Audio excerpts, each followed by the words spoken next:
Yo, is that fiber? Hello everybody, welcome back to another APCS video. Today we're going to be continuing our PictureLab series, and we're going to be continuing our daily uploads, keep that grind going. So yeah, before we begin, just want to explain what the ZeroBlue and KeepOnly methods are.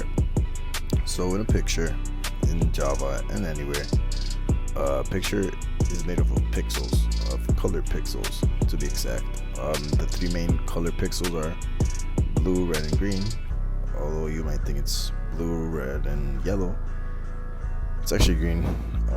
Green is the one used in computers, at least, not in the real world.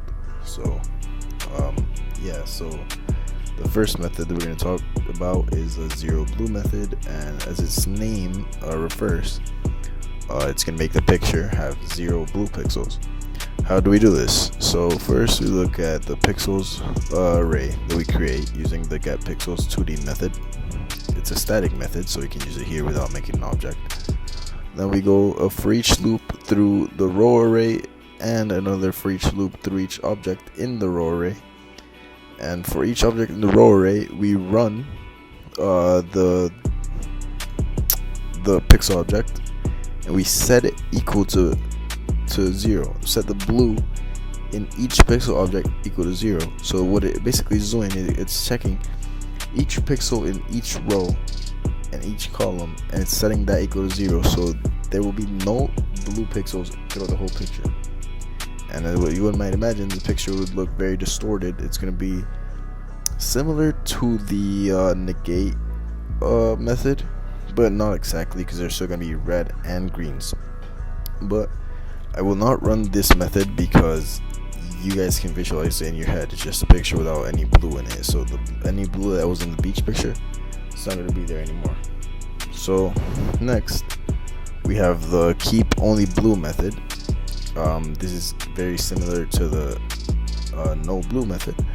The same setup: you create a pixel 2D array, you traverse each object and each row, but instead of setting blue equal to 0, you set both green and red equal to 0, which leaves only the blue pixels with an actual number.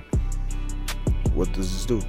This makes it so that every color in the array, in the picture basically, is a variant or a gradient of blue, whether it be dark blue, light blue, regular blue, navy blue, etc. It's only going to be blue.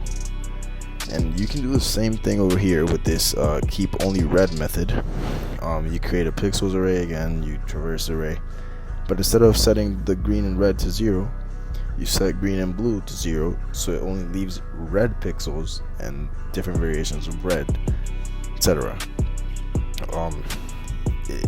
These methods are fairly simple. If we wanted to do a KeepOnlyGreen, we would set blue and red equal to 0, and those pixels would all be changed. The picture would only be green and variations of green.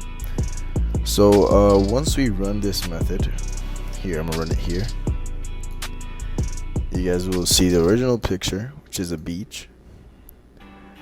And here in this beach, it's different color pixels: yellow, light blue, black, green, light blue. But then when we run the KeepOnlyBlue, it's all blue. It's different shades of blue, different variations. And if you click anywhere in that picture, you can see it's only blue pixels. At the location, it's only blue pixels.